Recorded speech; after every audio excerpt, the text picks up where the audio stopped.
Fiance caught secretly.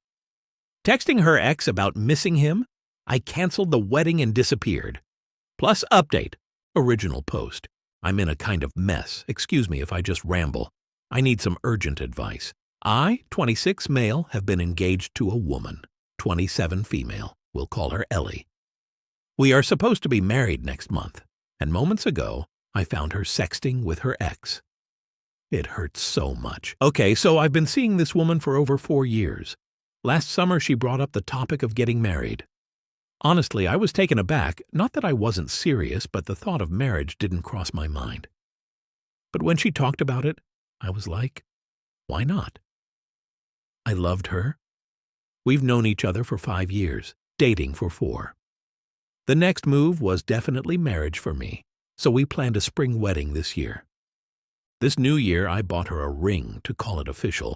She, too, gave me a ring on Valentine's. I thought everything was perfect until it's not. I cannot imagine she has been doing this behind my back. Sorry for spreading this all over. So, Ellie has gone for a 2-day work trip this morning while I'm working from home. We have a common PC at home. Since she works for a bank, she's not allowed to open her personal email on her work laptop, so she uses the home PC most of the time. I have my personal email logged into my office laptop. I also have a tab, so I rarely use the PC. To her bad luck, my laptop crashed, and I had to use the home PC. I logged in through my email and continued with my work. I didn't notice her mailbox was open in another minimized browser. After a while, I saw an email pop up with the name Felix. Too tired to invent a fake name, so Felix, if you're reading this, screw you. I knew that Felix was her college sweetheart and her ex. They had been dating throughout their college years. The reason for the breakup she gave me was that he moved back to his country. It was almost a year after their breakup that we met. And almost a year after knowing each other, I asked her out. Once, in the initial days of our dating, I was talking about my past relationship, which didn't end well. I asked her how she felt about her past. She told me that they broke up amicably, and she wasn't bitter about her ex at all. I don't know why, but it bothered me for a while, though there was no reason at that time. I asked her if she was still in touch with her ex. She denied it, and that was the end of the conversation. She didn't give me any reason to press her on that point. Fast forward to today, I saw Felix's email. I probably opened it without thinking twice, and oh my God, it made me throw up. It was an endless chain of emails, the most outrageous thing I've ever seen. She was talking about how she misses him every day and how she satisfies herself thinking about the wild nights they had. I mostly read her replies rather than his. It was about sexual pleasures, how she touches herself and how she gets wet just thinking about him. She describes how she wants to be touched by him. Apparently, she craves how he used to bang her back door. Her exact words were, "My a-hole itches to take you in. It's been ages since someone thrilled that hole." I was puking after reading this. One moment I thought, was it really her? Did the account get hacked or something? But it was a long, ongoing thread for months. I can't imagine she's the woman I was madly in love with. Let me tell you, she's a liar. We occasionally go anal. In fact, she's the one who doesn't like it, saying it hurts her. I respect her choices and boundaries and never force her into something she's not comfortable with, and this, complaining about her yearning a hole? At this moment, I really want to bang her hard and rough and rip her butt off. 2 days back, she had emailed him, "I don't know why I'm even marrying this person when his weenie is half of yours." To this, he responds, "Huh, poor guy." Could you imagine the pain I went through while reading it and even while writing this? I want to bury myself somewhere. How can I possibly face myself knowing that my would-be wife was talking crap about me with her ex without giving me any clue? I'm continuously pinching myself to check if this is actually happening to me or if it's just a bad dream. It's kind of funny that on the same day she wrote that email, she said to me, "You're too big for me. You know my body so well. Booyah, you're so good in bed." This was her exact expression. And don't forget these compliments, I tell you. Does this mean she was lying to me before? Before this question comes up, let me clarify. There has never been any problem in bed. She says she doesn't have a large appetite, and we do it mostly 2 to 3 times a week. She goes on 2-day work trips every 6 months, and she comes home horny. I look forward to satisfying her after that. I really don't know what to do or how to react. Should I wait for her to return and have a confrontation before making any decision? Or should I just ghost her? Honestly, there's so much rage inside me right now. I feel like smashing everything and burning down the house. I have not spoken to anybody yet, not my family or my friends. I'm getting married next month. What do I even tell these people? That my would-be wife was sexting her ex while lying naked with me? I want to chase her down wherever she is, slam the screen in her face, and ask her for an explanation. Has anyone been in this kind of situation before? How did you deal with this? Man, I'm freaking out. Edit. I'm turning insane. My emotions are just so volatile. It's like a wave. One moment I think I should wait for her to come. Another moment drives me crazy, and I want to vanish into thin air. Crap, I haven't moved from this chair for the last 2 hours ever since I discovered the cheating. I guess I have wasted enough time just thinking about the situation. It's time for action. Now for the updates. Update 1. Hello, thanks fellas. I shut down the PC and then reopened this sub from my phone 6 hours later. And boom, 50 plus comments. Sorry for not being able to reply to each one of you, but I want to thank all of you who made an effort to read my mumbo-jumbo story and comment with advice. Some of you picked up on me saying I was never engaged. How could I call her my fiancé? I didn't know what social structure you guys follow, but in our case, since we were about to get married and had exchanged rings, I considered myself to be engaged. People asking me if there were any red flags? No. Hell no. No red flags at all. She was the one who brought up the topic of marriage. In the last 4 years of dating, there was not a single sign of deceit. It was a perfect relationship. That's what she made it look like. That's the reason I was so much in shock. My first relationship also ended with my girlfriend cheating on me, but it wasn't a shocker because she displayed all the red flags openly. I caught her cheating at her very first instance. Hence, in this relationship, I always kept my eyes and ears open. Talking about updates. So yeah, like most of you suggested, I ghosted. There was nothing left to be confronted after reading those long threads and emails. I want to thank a particular user for a kicker suggestion. I downloaded the email and forwarded it to my phone. Though I didn't need any advice yet, it never hurts to have it in my back pocket, you know? Just in case. So, I printed it and kept it as a backup. Here comes the action. First, I changed the locks of the house, called my manager and told him about the crisis. Not in detail, just at the surface level, that I had to call off my wedding.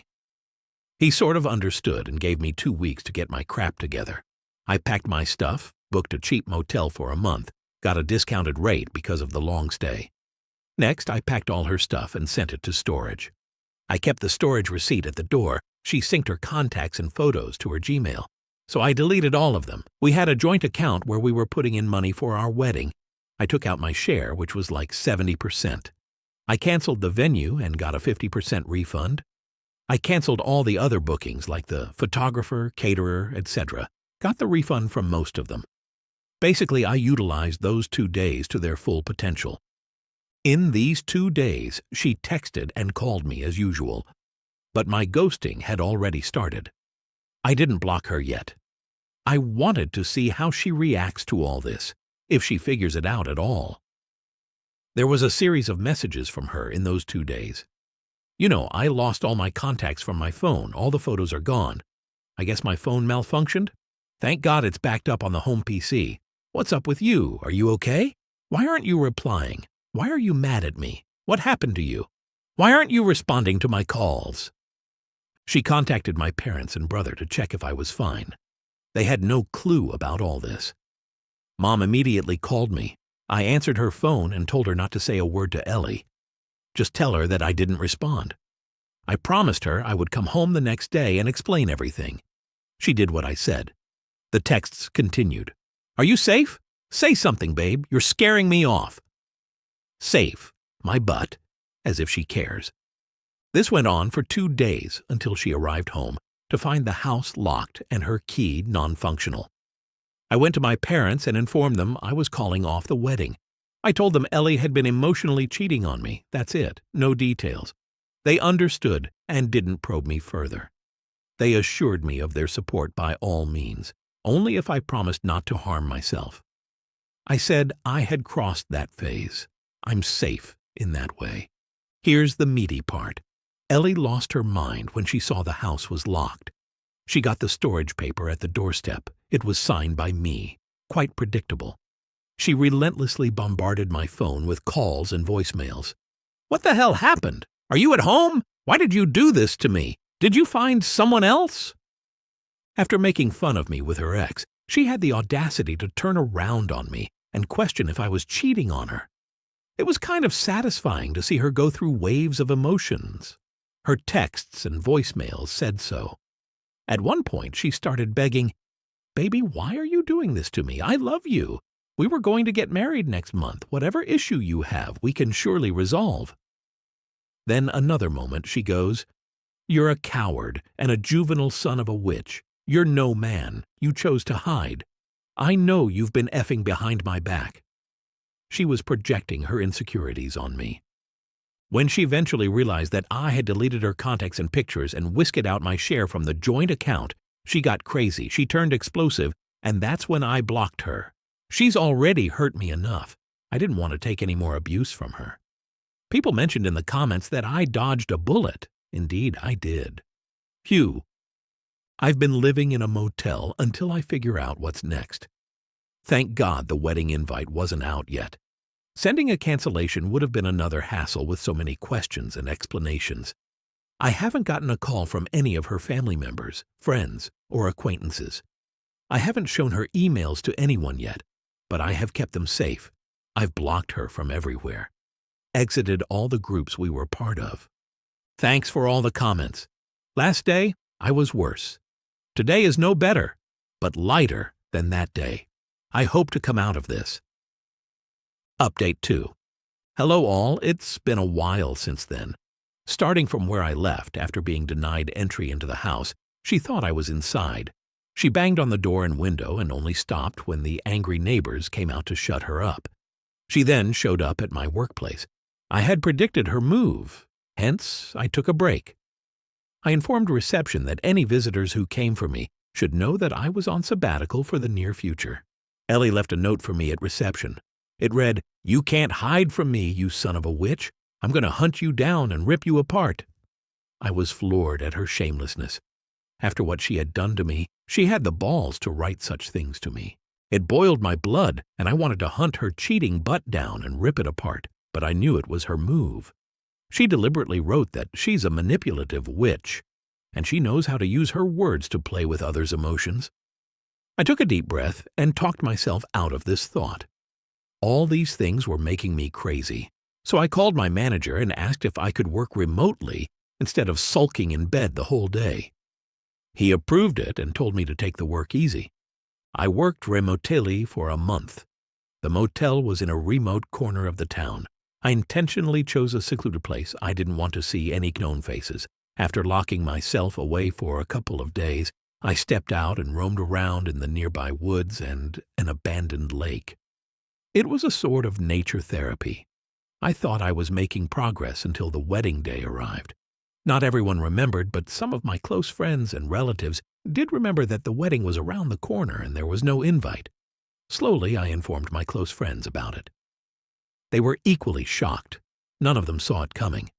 My best friend had spent the most time with us. I asked him to tell me honestly if he ever felt that Ellie wanted to ride her ex, or if she harbored this kind of hatred for me. He said he thought of her as perfect wife material. Now, I don't know if we were fools, or if she's a player who hid it so well. It was after weeks that I was talking about the cheating again. I thought it would help the remaining bit of me to move on, but no. It made me more miserable. One more thing. We had booked our honeymoon to Alaska. When I was canceling the other wedding stuff, I tried canceling this too, but it was non-refundable. The trip was uninsured, so I left it that way. So I decided to go for it. However, I was worried about Ellie following me here, because she too had the details of the trip itinerary. You never know. She could also think of relaxing her mind through this trip. But I had deleted her inbox. Yay. The booking was done by my account, so there was no way for her to access it from her end. So here I am, sitting in a cozy cabin amidst the Alaskan scenic beauty and writing about my miserable life. I hope it ends here, and I leave all my worries and insecurities in this dense wood. Update 3. Life is funny. Guess whom I bump into? Yes, my ex, Ellie. She did follow me here because she couldn't find me anywhere in the city. The encounter was spooky, at least in the first 30 seconds. I was lingering around the deserted landscape, and from a distance I saw a woman approaching me. I didn't think too much about it. As she came near, I realized she was Ellie. It was too funny and frustrating at the same time. What could I do? I couldn't run away from her. The only sensible thing to do was walk away, but she ran and stopped me. I said, "I don't want to talk." She kept yelling that she searched for me everywhere in town, left me a note at my office to pinch on my vulnerability, and took a flight to Alaska as a guest work, only to be confirmed at the hotel that I had checked in. The trip is going to end tomorrow, and yesterday it clicked with her that I might be traveling alone on our honeymoon. She called up the airlines and the hotel and gave my details to check if I had canceled the trip. The plan was still on. She took a bet, booked the first flight to Alaska, took the details from the hotel about my plans for today, and came chasing me. She ranted her stuff while following me for half a mile. I turned back and said, "I don't care. You need to leave." She said she wouldn't leave until I heard her side of the story. I said I didn't need to know more. After a while, I was drained, not only from marching away, but from all sorts of emotions flowing down my nerves. I stood and asked her to complete her side of the story. She goes, "How can you ghost me like this? We were supposed to be married last week. You cannot do this to us. If there was something bothering you, we could sit and discuss it. Have I ever ignored your feelings? No, right? You cannot break up with me just for this trivial matter. I'm turning 28 in 3 months. I need to get pregnant and have a baby before I turn 30. We cannot ruin our plan. You know how much I love you. After everything you did to me, I came so far chasing you to mend things between us." Her last 2 sentences tapped on the wrong nerve. I screamed, "Really? This is what you want to talk about? Gaslight the situation, portray me as the bad guy. You're a narcissistic and self-centered woman. You don't care about anyone but yourself and your stupid life goals. Getting married before 28, having a baby before 30. At what point are you going to talk about your cheating?" She snapped at this. "That's not cheating. I've never met him after college. I've never cheated on you, not even the first base." And with this, the waterworks started. However, that didn't stop me from screaming back at her. Sexting your ex, talking about your sexual fantasy, touching yourself while thinking about him, and then telling him that you want to get drilled by him?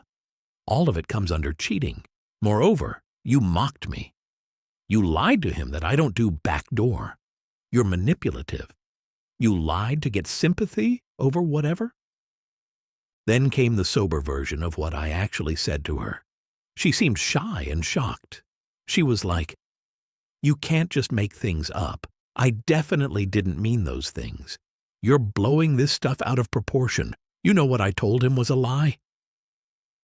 This psycho shamelessly winked at me and whispered, "It was just for fun, you know. I was just trying to spice things up between us."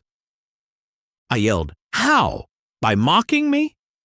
She tried to justify herself, but she could not. She basically repeated the same stuff. That she didn't mean anything, it was all a lie, and that she loved me and blah blah blah. I cut her off in between and said I was not interested in any explanation. I have lost all love, respect, and everything for her. It was then that she realized she had seriously screwed up big time. She apologized and pleaded for another chance. Moreover, her request for another chance was on the basis that she never physically cheated on me, and that she had invested so many years in this relationship so that she could fulfill her life goals, married by 28 and a baby by 30. And now, I cannot spoil it. She's a psycho. I know she tried to follow me to the resort, but I shooed her away and threatened to report her as a trespasser if she tried to break into my cabin. She slumped onto the ground, breaking down and howling like a wild witch. I didn't even turn back to check if she was okay. I headed back to the resort. I have an early morning flight back home. I have packed my stuff. The staff will drop me off at the airport in the next 2 hours. I don't think I can sleep, but still, I feel relieved and fresh. Maybe the confrontation and the encounter gave me a sense of closure, though I was not seeking it. I guess I can now go back to my home from the motel. I don't think she's ever going to come back. Maybe I'll cancel the lease because the house is too big for a single person. I'll run to a smaller apartment. Maybe I'll continue to journal about my life. Feels good to write down the emotions. Thanks for reading this. Looking forward to staying in touch and contributing to the community. Cheers. Story 2. Am I the a-hole for telling my parents I'm not changing my name because of their name regret? I'm 16 Mullen, my parents' youngest kid, and the only kid the name based on what they liked versus what the family wanted them to name us. My siblings were all named after family members like both my dad's and mom's families prefer. By the time they got around to having me, they were live fuck this shit and told their family they were choosing a name based on what they liked and not based on family. So they named me Sunny. Yeah, the girl version of Sunny. I don't care. I don't think Sunny is girly because it has a U as an O. But anyway, my parents started to regret my name when I was maybe 10. I don't remember exactly when, but I can remember being about 10, and my parents started sometimes calling me by my middle name, and only stopping when I told them it was weird and I liked my first name. When I was 13, they asked me if I ever went by a nickname, and I said no. Last year, they said some kids change their names before graduating high school because they want something more grown up, and they want to save the added expense of changing the name on their degree. I was like, oh, I guess if people want that, it makes sense. Then I said it must suck to hate your name. 6 months ago, my parents said I look like a James nicknamed Jamie. I asked them why they thought that, and they said I just had that look. They asked what I thought of the name, and I said I like Jamie but prefer Sunny. Then they asked if I liked the name Luke, and I said no. In June, they asked me if I would consider letting them change my name to something different. They said they feel like they named me as a big F.U. to their families, but felt bad that I had such an unserious name for a man. I told them I didn't want to change my name, and I always loved the way they talked about finding my name. They said their feelings had changed, and they felt like the name being cute and light and full of hope wasn't great for going into my adult years. They said they deeply regretted it. I told them I was glad they made the choice they did, and they shouldn't stress it. But last week they got the paperwork for a legal name change and presented me with like 3 name choices and asked me to pick. They said they really didn't want to live with the guilt. I told them I'm not changing my name because of their name regret. I told them how I feel about my name is more important now. They told me I should at least think of their feelings and that I should consider the future and whether I'll be taken seriously. Am I the a-hole?